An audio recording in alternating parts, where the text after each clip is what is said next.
الحمد لله نحمده ونستعينه ونستغفره ونؤمن به ونتوكل عليه ونعوذ بالله من شرور أنفسنا ومن سيئات أعمالنا من يهده الله فلا مضل له ومن يضلله فلا هادي له ونشهد أن لا إله إلا الله وحده لا شريك له له الخلق والأمر وهو على كل شيء قدير ونشهد أن سيدنا وسندنا ومولانا وحبيبنا وشفيعنا محمدا عبده ورسوله صلى الله عليه وعلى آله وأهل بيته وأزواجه وأصحابه وذرياته وأهل بيته وسلم تسليما كثيرا كثيرا أما بعد فأعوذ بالله من الشيطان الرجيم بسم الله الرحمن الرحيم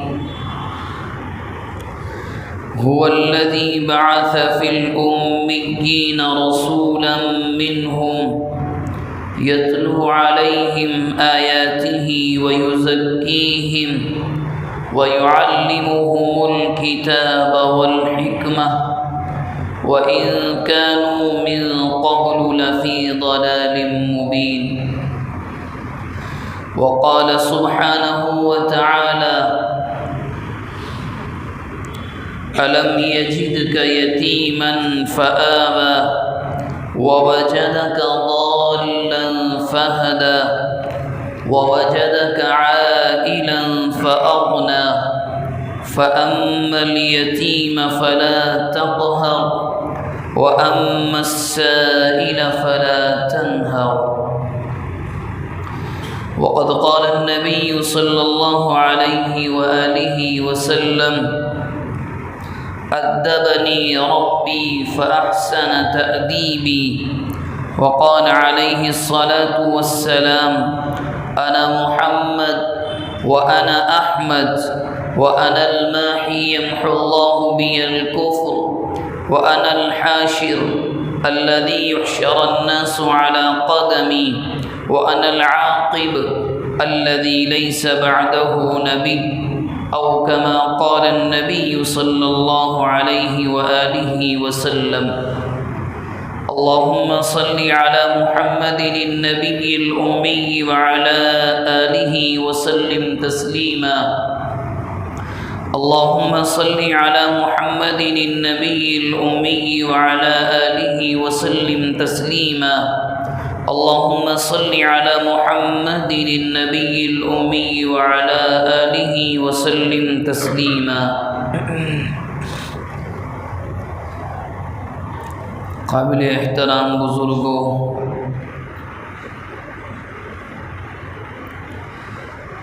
گزشتہ 3 بلکہ 4 جمعوں سے ہمارے یہاں سیرت النبی صلی اللہ علیہ وآلہ وسلم کا سلسلہ چل رہا ہے اور کوشش یہ ہے کہ نبی اکرم صلی اللہ علیہ وسلم کی حیات طیبہ اور آپ کی سیرت مبارکہ کی کچھ اہم اور مختصر جھلکیاں ہمارے سامنے آئیں، اسی کوشش میں یہ بات ہمارے سامنے سابقہ جمعے میں آئی تھی کہ نبی اکرم صلی اللہ علیہ وسلم کی حیات طیبہ اور آپ کی سیرت کا ذکر کرنا یا بیان کرنا یا اس کو لکھنا اور تحریر کرنا، یا کوئی شاعر ہو تو اپنے شعر کی زبان میں اور شاعری کی زبان میں اس کو بیان کرنا اتنا آسان نہیں ہے، بلکہ مختصراً اگر کہا جائے تو غلط نہیں ہوگا کہ نبی اکرم صلی اللہ علیہ وسلم کو موضوع بنا کر اور آپ کی مبارک زندگی کو ٹاپک بنا کر لوگوں نے جتنا لکھا ہے یا اب تک جتنا لکھا گیا ہے، اس سے پہلے کسی اور شخصیت یا کسی اور مبارک انسان کے بارے میں اتنا نہیں لکھا گیا۔ اور یہ صرف اپنوں نے نہیں بلکہ انہوں نے بھی لکھا ہے، انہوں نے بھی کیا ہے کہ جن کا تعلق مذہب اسلام سے نہیں ہے، اور ہر زبان میں لکھا گیا، ہر علاقے میں لکھا گیا، ہر ملک میں چھاپا گیا، اور ہر جگہ اس کے سلسلے میں جب سے آپ صلی اللہ علیہ وسلم اس دنیا میں تشریف لائے ہیں، باتیں، بیانات، اشعار کہے جاتے ہیں اور باتیں ہوتی رہتی ہیں۔ مگر یہ موضوع اور یہ ٹاپک ایسا ہے کہ اس کا حق ادا نہیں کیا جا سکتا، کیونکہ اپنے نہیں بلکہ آپ جس طرح قرآن کریم نے بیان کیا ہے وَمَا أَرْسَلْنَاكَ إِلَّا رَحْمَةً لِلْعَالَمِينَ، اللہ کے نبی یعنی محمد الرسول اللہ، اور یہ بات سمجھنے کی بھی ہے، صرف مسلمانوں کے نبی نہیں ہیں، صرف کلمہ پڑھنے والے اور کلمے کے اقرار کرنے والوں کے نبی نہیں ہیں، بلکہ قرآن مجید نے جو بیان کیا ہے کہ وَمَا أَرْسَلْنَاكَ إِلَّا رَحْمَةً لِلْعَالَمِينَ، ہم نے آپ کو تمام جہانوں کے لیے رحمت بنا کر بھیجا ہے۔ تو آپ صلی اللہ علیہ وسلم کے احسانات، آپ کے انعامات اور آپ کی کرم فرمائی صرف یہ نہیں کہ امت مسلمہ پر ہی ہے بلکہ تمام اقوام عالم پر ہے، اور آپ صلی اللہ علیہ وسلم کے ارشادات عالیہ اور آپ کی احادیث مبارکہ نہ جانے کتنے ملکوں کے قانون کے اندر وہ احادیث جگہ بنائے ہوئے ہیں۔ تو تمام دنیا پر آپ علیہ الصلاۃ والسلام کے بڑے احسانات ہیں۔ ہاں، امت مسلمہ پر بڑے خاص احسانات اور انعامات اور اکرامات ہیں کہ جس سے آپ کو سب سے زیادہ محبت تھی، جس امت کے بارے میں آپ ہمیشہ دعائیں کرتے رہتے تھے۔ تو نبی اکرم صلی اللہ علیہ وسلم کی حیات طیبہ کا یہ تذکرہ سابقہ جمعے میں اور پچھلے جمعے میں یہاں تک ہمارے سامنے آیا تھا کہ جب آپ صلی اللہ علیہ وسلم کی آمد کا وقت قریب ہوا اور آپ کی ولادت بسعادت ہونے والی ہے، تو دنیا کے اندر بڑے بڑے اہم واقعات پیش آئے، اور صرف مکہ مکرمہ اور اس کے آس پاس کے علاقوں میں نہیں بلکہ تقریباً تمام دنیا میں۔ تاریخی روایات کے اندر آتا ہے کہ جب آپ صلی اللہ علیہ وسلم پیدا ہوئے اور بی بی آمینہ اور عبد المطلب کے گھرانے میں اللہ کے نبی علیہ الصلاۃ والسلام نے جنم لیا اور آپ کی پیدائش ہوئی، تو دو بڑی چیزیں اس زمانے میں اس موقع پر پیش آئیں۔ ایک تھا جو اس زمانے کی بڑی سلطنت، بلکہ یوں کہیں کہ اپنے زمانے کی سپر پاور اور دنیا کے اندر بڑی طاقت کہلائی جانے والی، یعنی ملک فارس کی طاقت، ایرانیوں کی طاقت، جو آگ کے پجاری تھے، آگ کو اپنا معبود سمجھتے تھے، اور ان کی جو عبادت گاہ، ان کا جو مندر یا جو بھی آپ اس کو کہہ لیں، وہاں پر جو آگ جل رہی تھی، اس کے بارے میں آتا ہے کہ تقریباً 1000 سال سے وہ آگ بجھی نہیں تھی، لگاتار اس کو جلایا جا رہا تھا۔ اس کو جلانے والے وہ پجاری کہہ لیں یا آپ کچھ بھی ان کو کہیں، اس کے پوجنے والے 1000 سال سے اس آگ کو نہیں بجھایا گیا تھا۔ لمبے زمانے سے وہ سلطنت چلی آ رہی تھی، مگر روایات، تاریخی روایات یہ بتلاتی ہیں کہ جس دن نبی اکرم صلی اللہ علیہ وسلم کی پیدائش، آپ کا جنم اور آپ کی ولادت باسعادت ہوئی ہے، اچانک وہ آگ بجھ گئی۔ اشارہ اس جانب تھا کہ اب اس کے بعد اور آج کے بعد دنیا کے اندر اللہ تبارک و تعالیٰ کی نگاہ اور اللہ تبارک و تعالیٰ کی پسند صرف ایک مذہب ہوگا،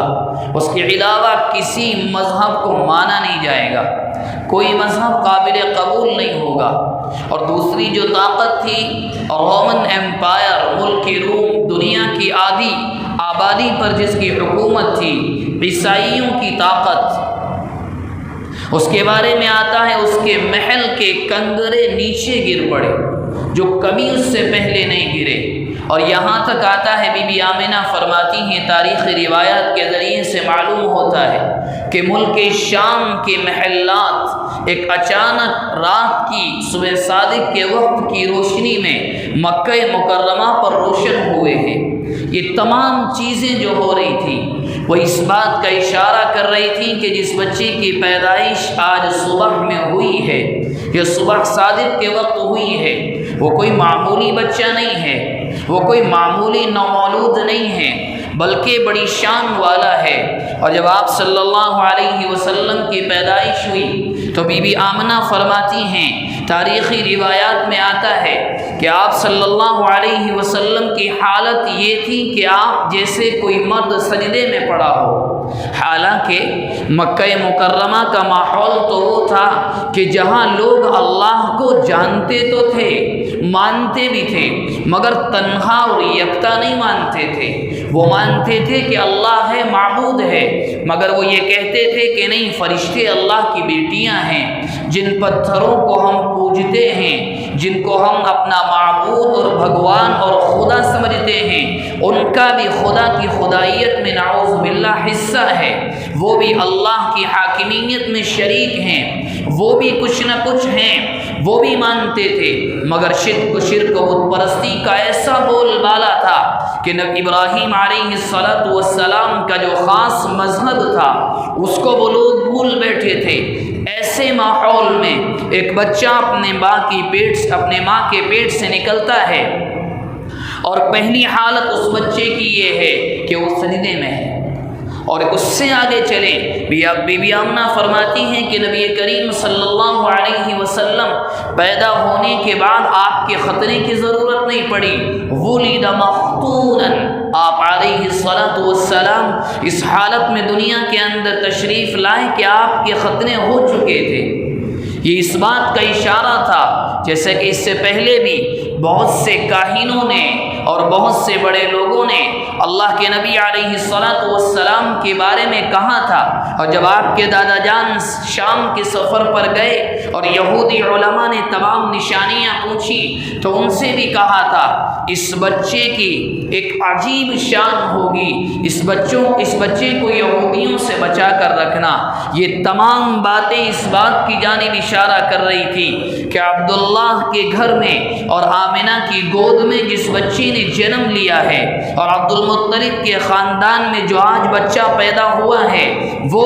اس امت کا آخری نبی ہے، کیونکہ جتنی نشانیاں، جتنے اشارات تورات میں، انجیل میں بیان کیے گئے اور بتلائے گئے، اور باقاعدہ انجیل میں تو یہاں تک بتلایا، عیسیٰ علیہ السلام کی زبانی یہاں تک کہلوایا گیا کہ میرے بعد ایک نبی آنے والے ہیں، ایک رسول آنے والے ہیں۔ قرآن کریم کا 28واں پارہ، اس کے اندر عیسیٰ علیہ السلام کی زبان سے کیا کہلوایا گیا؟ من بعدی، ایک رسول میرے بعد آنے والے ہیں، اسمہ احمد، ان کا نام احمد ہوگا۔ ایک ایک نشانی الگ الگ کر کے اللہ کے نبی علیہ السلام کی بیان کی گئی۔ پیدا ہوئے، دادا جان کو خبر دی گئی کہ آپ کے گھر میں ایک بچہ پیدا ہوا ہے۔ دوڑے دوڑے آئے، کیونکہ باپ کا انتقال تو پہلے ہو چکا ہے، اور اب اللہ کے نبی علیہ الصلاۃ والسلام اس دنیا میں اس حالت میں تشریف لائے کہ آپ یتیم تھے، اور قرآن مجید نے آپ کی اس حالت کو بیان کرتے ہوئے آپ سے کہا، اللہ تبارک و تعالی نے اپنے نبی اور اپنے محبوب کو مخاطب کرتے ہوئے کہا، الم یجدک یتیما فآوی، محمد ہم نے آپ کو یتیم پیدا کیا کہ آپ یتیم نہیں تھے، ہم نے آپ کو پناہ دی۔ مفسرین، علماء اور محدثین بیان فرماتے ہیں کہ آپ صلی اللہ علیہ وسلم کا اس دنیا میں یتیم ہونے کی حالت میں پیدا ہونا اور آپ یتیم جو بن کر آئے، وہ اشارہ صاف اس جانب تھا کہ اگر آپ کے والد حیات ہوتے اور آپ بڑے ہوتے تو دنیا یہ کہتی کہ محمد کی فلاں عادت اپنے باپ سے ملتی ہے، محمد فلاں عادت میں اپنے باپ سے ملتا جلتا ہے، اپنے باپ کی کاپی ہے، فلاں چیز میں اپنے باپ کو فالو کرتا ہے۔ اللہ نے اپنے آپ کے والد کو اٹھایا اور قرآن مجید میں جب یہ آیت کہی کہ الم یجدک یتیما فآوی، محمد آپ یتیم تھے، ہم نے پناہ دی ہے، تو قرآن نے صاف اشارہ کیا جب یہ بچہ بڑا ہوگا اور بڑے ہونے کے بعد آخری نبی بنے گا اور دنیا اس کے صادق اور امین ہونے کی گواہی دے گی، لوگ اس کے پاس اپنی مالی امانتیں رکھیں گے اور اس کی گواہی کو قبول کیا جائے گا، لوگ جھگڑیں گے تو اس کو فیصلہ کرنے کے لیے بلایا جائے گا اور دنیا اس کے سچے ہونے کی گواہی دے گی۔ تو قرآن مجید نے اشارہ کیا کل کو ایسا نہ ہو، مستقبل میں چل کر یہ نہ ہو دنیا یہ کہنے لگے کہ محمد تو اپنے باپ پر گئے ہیں، بلکہ قرآن نے کہا کہ ہم یہ چاہتے ہیں دنیا یہ جانے کہ ایک نبی کی تربیت مالک کائنات کی نگاہ اور اس کی پرورش میں ہوتی ہے۔ اسی بنیاد پر اللہ کے نبی علیہ الصلاۃ والسلام نے کیا فرمایا، ادبنی ربی فاحسن تأدیبی، مجھے بہترین اخلاق ادب مجھے میرے رب نے سکھلایا ہے اور بڑا شاندار سکھلایا ہے۔ اللہ کے نبی علیہ الصلاۃ والسلام یتیمی کی حالت میں اس دنیا کے اندر تشریف لائے، دادا جان کو خبر دی گئی، آئے دیکھا بہت خوبصورت بچہ ہے، بہو نے خبر دی ختنہ ہو چکے ہیں، ضرورت نہیں ہے۔ آپ دیکھیں مکہ مکرمہ کے اس ماحول میں شرک و بت پرستی عام ہے، مگر عبد المطلب نے کیا کیا، بچے کو اٹھایا، دونوں ہاتھوں میں لیا اور کعبۃ اللہ میں گئے، کسی بت کے سامنے نہیں گئے، کسی بھی پتھر کے سامنے جا کر کچھ نہیں مانگا، بلکہ کعبۃ اللہ کے دروازے کے سامنے بچے کو یعنی محمد رسول اللہ کو ہاتھوں پر رکھنے کے بعد عرض کیا، اے اللہ لگتا ہی یہ میرا بچہ بڑی شان والا ہے، اس کی حفاظت فرما۔ یہ عبد المطلب نے کہا ہے، حالانکہ عبد المطلب کون، بت کے پجاری، عبد المطلب کون، شرک و بت پرستی کرنے والا، مکہ مکرمہ کا سردار، قریش کا سردار، بتوں کے سامنے اپنے سر کو جھکانے والا، مگر کیوں یہ اللہ کی جانب سے کروایا گیا تاکہ میرا بندہ یعنی میرا نبی اور محبوب ہر طرح کی غلط چیزوں سے محفوظ رہے۔ وہاں لے کر کے گئے اور پیش کیا، واپس لے کر آئے اور بی بی آمنہ سے آ کر عرض کیا اس کی حفاظت کرنا، اس کا چہرہ یہ بتلا رہا ہے کہ انا لابنی ھذا شأن، میرا یہ بیٹا بڑی شان والا ہے، اس کی پیشانی بڑی روشن ہے۔ دادا نے آ کر کے عرض کیا اور آپ علیہ الصلاۃ والسلام کے بارے میں جو روایات ملتی ہیں، کبھی آپ صلی اللہ علیہ وسلم نے اپنی ماں یا اپنی رضاعی ماں حلیمہ سعدیہ کے بائیں جانب سے دودھ نہیں پیا، پوری زندگی جب تک آپ دودھ پیتے رہے کبھی بائیں جانب سے دودھ نہیں پیا۔ کیوں؟ ایک اللہ کا نبی کوئی بھی کام بائیں جانب سے نہیں کرتا۔ لے کر کے گئے عبد المطلب کعبۃ اللہ میں اور وہاں سے واپس لے کر آئے اور بی بی آمنہ کے ہاتھوں میں جب دیا تو کہا حفاظت کرنا، اور یہ کہا اسمیہ محمدا، میں نے اس کا نام محمد رکھ دیا ہے۔ یہاں اللہ کے نبی علیہ الصلاۃ والسلام کا نام رکھا گیا۔ آپ کے دادا نے آپ کا نام رکھا محمد، حالانکہ آسمانوں میں آپ علیہ الصلوۃ والسلام کا نام احمد رکھا جا چکا تھا۔ یہاں رک کر کے ایک بات یاد آئی تو عرض کروں، ہمارے یہاں جو نام رکھنے کا پروسیس ہے، جو نام رکھنے کا ایک لمبا طریقہ ہے، حالانکہ لوگ آ کر کے پوچھتے تو ہیں، مگر لوگوں نے ایسے نام بھی رکھنے ہمارے معاشرے میں شروع کیے ہیں جن کے کوئی معنی نہیں ہوتے، بلکہ لوگ تو یہاں تک بھی کرنے لگے کہ پہلے صحابہ کرام کے نام کو چھوڑ دیا۔ صحابہ کے نام کو رکھنے کے لیے تو شاید آپ کو 10% لوگ مل جائیں، انبیاء اور صحابہ کے نام پر نام رکھنے والے لوگ کیا کرتے ہیں، قرآن مجید اٹھایا، کوئی لفظ پسند آیا، ان کے ذہن کو نام رکھ دیا۔ حالانکہ یاد رکھیں، نام کا اثر بچے کی طبیعت، اس کے مزاج، اس کے کردار، کیریکٹر پر پڑتا ہے، بشرطے کہ نیت وہ ہو۔ اب ہمارے یہاں نام کیا ہے؟ نام وہ ہیں کرکٹر کو دیکھنے کے بعد نام رکھے جاتے ہیں، ناچنے اور ناچنے والیوں کو دیکھنے کے بعد نام رکھے جاتے ہیں، کیونکہ خواتین جب گھروں میں 24 گھنٹے کی زندگی میں ٹی وی کی اسکرین پر سیریلز وہاں چلتے ہیں تو نام کو وہاں سے کاپی کر کے اپنے گھرانوں میں پیدا ہونے والی یا ہونے والے بچوں کے نام اسی پر رکھے جاتے ہیں۔ یہی چل رہا ہے، وہاں سے نام اٹھایا رکھ دیا، حالانکہ ہونا یہ چاہیے انبیاء کرام کے کتنے نام ہیں وہاں سے اٹھا کر رکھیں، وہاں سے لیں اور رکھیں۔ صحابہ کرام کے کتنے نام ہیں وہاں سے لیں اور رکھیں۔ بس لوگ کیا، اور اس کے علاوہ انٹرنیٹ کھولا، کچھ الفاظ ٹائپ کیے، کوئی نام پسند آیا، اور نام کے پسند آنے کے ساتھ ساتھ لوگ یہاں تک اب تو دیکھنے لگے، آپ سوچیں کہ اب بدعقیدگی اور عقیدے کا انحطاط، عقیدے کا زوال اور عقیدے کی کمزوری کہاں تک پہنچی ہے۔ کوئی نام پوچھنے کے لیے آئیں تو اس نام کا لکی نمبر کیا ہے، یہ لوگ پوچھتے ہیں، اس نام کا لکی رنگ کیا ہے، یہ کہاں سے آیا۔ اسلام میں اس چیز کی کوئی جگہ ہی نہیں ہے، کوئی نہیں ہے کہ اللہ کے نبی علیہ الصلوۃ والسلام نے اپنی بیٹی حضرت زینب رضی اللہ عنہا، ام کلثوم، فاطمہ، کہ ان کا نام لکی نمبر دیکھ کر رکھا تھا، کیا رنگ دیکھ کر رکھا تھا، کس سے پوچھا تھا؟ کہ حضرت علی اور فاطمہ رضی اللہ عنہما نے اپنے بیٹے حضرت حسن اور حضرت حسین رضی اللہ عنہما کا نام یہی کر کے رکھا تھا کہ اسلامی شریعت مجھے اور آپ کو یہی سکھلاتی ہے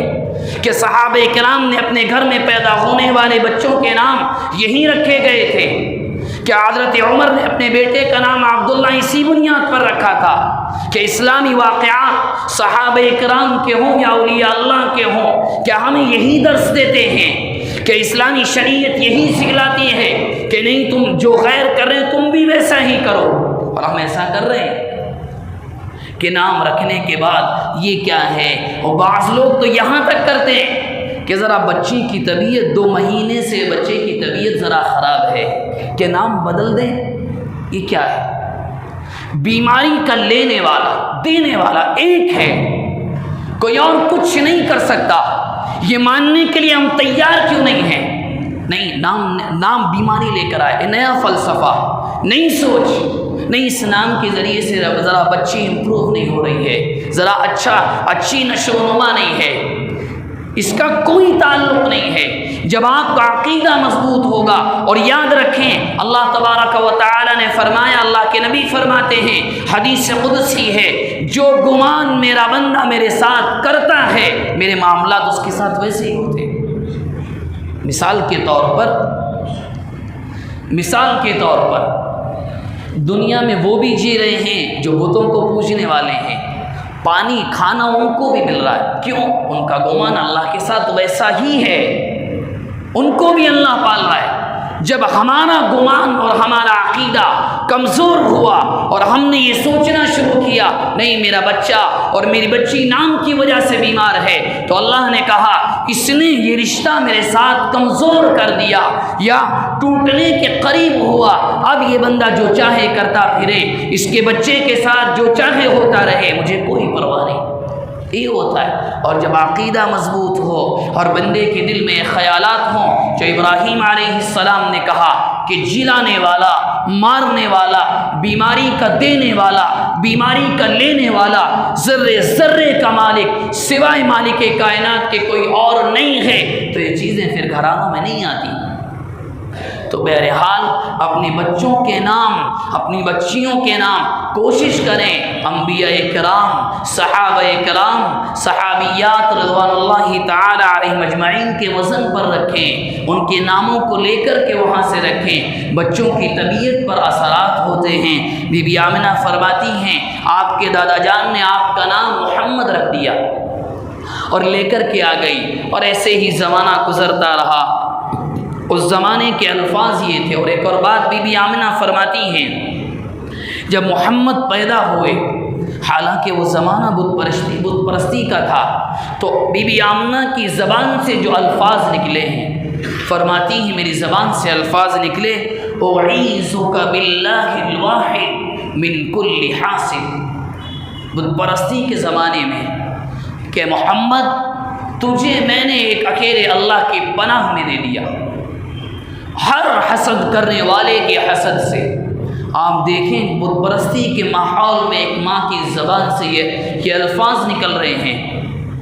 آپ علیہ الصلاۃ والسلام کی پرورش ہوتی رہی، اور ایک زمانہ وہ آیا چونکہ ماحول تھا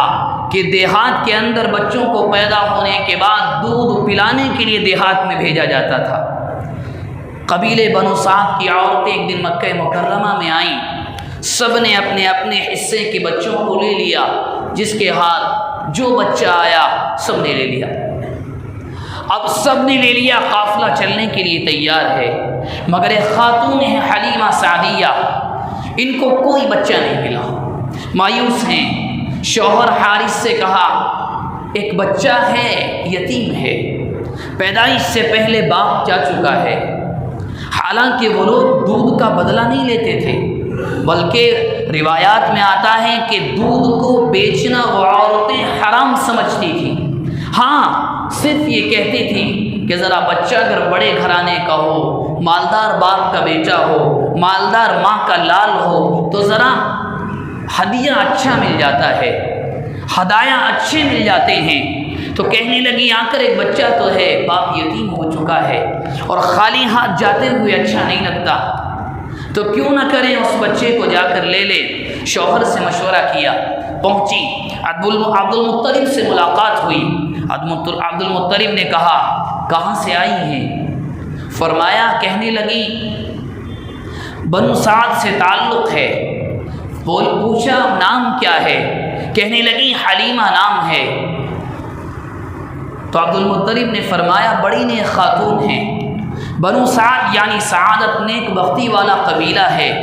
حلیمہ تمہارا نام ہے، یعنی تمہارے اندر برداشت اور بردباری بہت زیادہ ہے۔ اور اس کے بعد کہنے لگے جس بچے کو لینے آئی ہو خاتون، اس بچے کا باپ نہیں ہے، سوچ لینا یتیم ہے، صرف ماں ہے اور میں ہوں،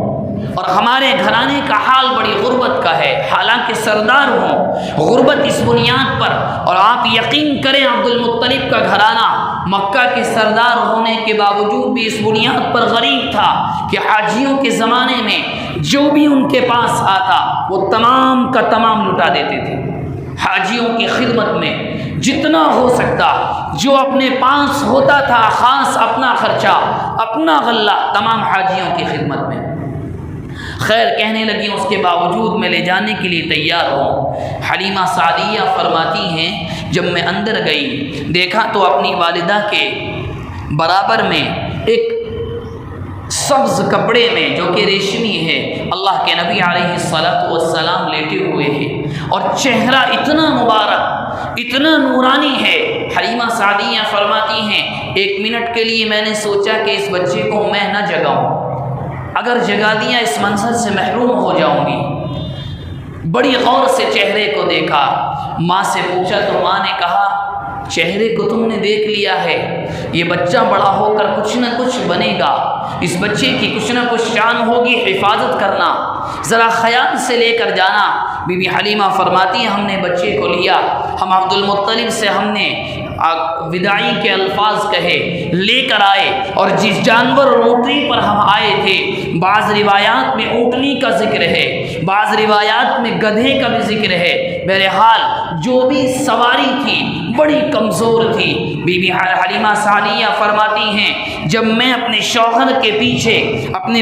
اس بچے کو لے کر یعنی محمد کو لے کر بیٹھی تو سواری نے کھڑے ہونے سے انکار کر دیا۔ میرے شوہر نے کہا ایک تو ہم دونوں ہی کافی تھے، ابھی سواری کھڑے ہونے سے منع کر رہی ہے، حالانکہ جب محمد رسول اللہ کو سواری کے سامنے رکھا گیا تو سواری کھڑی ہو گئی۔ انہوں نے کئی مرتبہ تجربہ کیا، جب انہیں معلوم ہوا کہ اس بچے کو اگر پیچھے لے کر بیٹھا جائے یا بٹھایا جائے تو سواری چلنے سے انکار کر دیتی ہے، اور اگر سامنے رکھا جائے سواری چلنے لگتی ہے، تو اس وقت بھی حلیمہ سعدیہ یا ان کے شوہر نے کہا کہ لگتا ہے اس بچے کا رب نہیں چاہتا کہ بچہ پیچھے رہے، اور یہ اشارہ اس جانب ہے یہ بچہ آنے والے زمانے میں پوری دنیا کا سردار ہوگا۔ بی بی حلیمہ سعدیہ بعد اللہ کے رسول کو لے کر اپنے قبیلے میں گئی، فرماتی ہیں ہماری حالت بڑی خراب تھی، قحط پڑا ہوا تھا، کھیت اور کھجور کے درخت بالکل سوکھ چکے تھے، جانوروں کے تھنوں میں دودھ نہیں تھا، مگر جس دن اللہ کے نبی علیہ السلام وہاں پر گئے ہیں اور آپ کی تشریف قبیلے بنو سعد میں ہوئی ہے، آپ کی تشریف آوری، خود فرماتی ہے حلیمہ سعدیہ کہ ہم نے وہ برکتیں دیکھی جو شاید دنیا نے کبھی نہ دیکھی ہوں۔ اپنے بارے میں خود فرماتی ہیں میں اتنی کمزور تھی، میرا ایک بچہ جس کا نام عبداللہ تھا، میری ایک بیٹی جس کا نام شیمہ تھا، میں ان کو دودھ نہیں پلا سکتی تھی، مگر جب محمد رسول اللہ آئے نہ جانے میرے جسم میں دودھ کہاں سے آیا، طاقت کہاں سے آئی، اللہ جانتا ہے۔ تینوں بچوں کو میں دودھ پلاتی تھی، اپنی بکریوں کو دیکھتی ان کے تھنوں میں زمانہ ہوا تھا، سال اور مہینے ہو گئے تھے دودھ آئے ہوئے، مگر دیکھا تو جانوروں کے تھن بھی لٹکے ہوئے ہیں دودھ سے۔ تو خیر اس قبیلے نے اللہ کے نبی علیہ السلام کی آمد کے بعد برکات کو دیکھا، اور باطنی برکات، ظاہری برکات، آپ علیہ السلام کی پرورش وہاں پر ہوئی۔ اور بی بی حلیمہ سعدیہ فرماتی ہیں کہ ایک نارمل بچہ، ایک عام بچہ ایک دن میں ایک دن کے برابر بڑھتا ہے، مہینے میں مہینے کے برابر بڑھتا ہے، مگر اللہ کے نبی کی حالت ایسی نہیں تھی، ایک دن میں اللہ کے نبی مہینے اور ہفتوں کے برابر آپ کا جسم بڑا ہوتا تھا، مہینے میں سال کے برابر بڑا ہوتا تھا۔ اور بی بی حلیمہ فرماتی ہیں ہم نے وہ برکات دیکھی جن جھاڑوں پر، جن درختوں پر زمانوں سے پھل نہیں لگے تھے، زمانوں کے بعد ان درختوں پر پھل لگے۔ یہ اشارات اس جانب تھے کہ جو بچہ اس دنیا کے اندر آیا ہے، جس کو اس قبیلے میں دودھ پلانے کے لیے تم لے کر آئی ہو، یہ بچہ عام بچہ نہیں ہے، یہ بچہ خاص بچہ ہے، اور اسی بچے کے مذہب، اسی بچے کی لائی ہوئی شریعت پر ایک دن دنیا چڑھے گی، اور دنیا اس چیز کا لوہا مانے گی کہ ہاں کوئی ہے محمد رسول اللہ صلی اللہ علیہ وسلم۔ آپ کی پرورش قبیلے بنو سعد میں ہوئی اور وہیں ہوتی رہی، اور ایک دو مرتبہ وہ ملانے کے بھی لے کر خود بیان فرماتی ہیں میں آپ کی والدہ سے ملانے کے لیے لے کر آئی، تو یہ چند مختصر سے حالات آپ علیہ السلام کی ولادت باسعادت کے تھے۔ معلوم ان سے یہ ہوا کہ اللہ کے نبی علیہ السلام کی ولادت، آپ کا آنا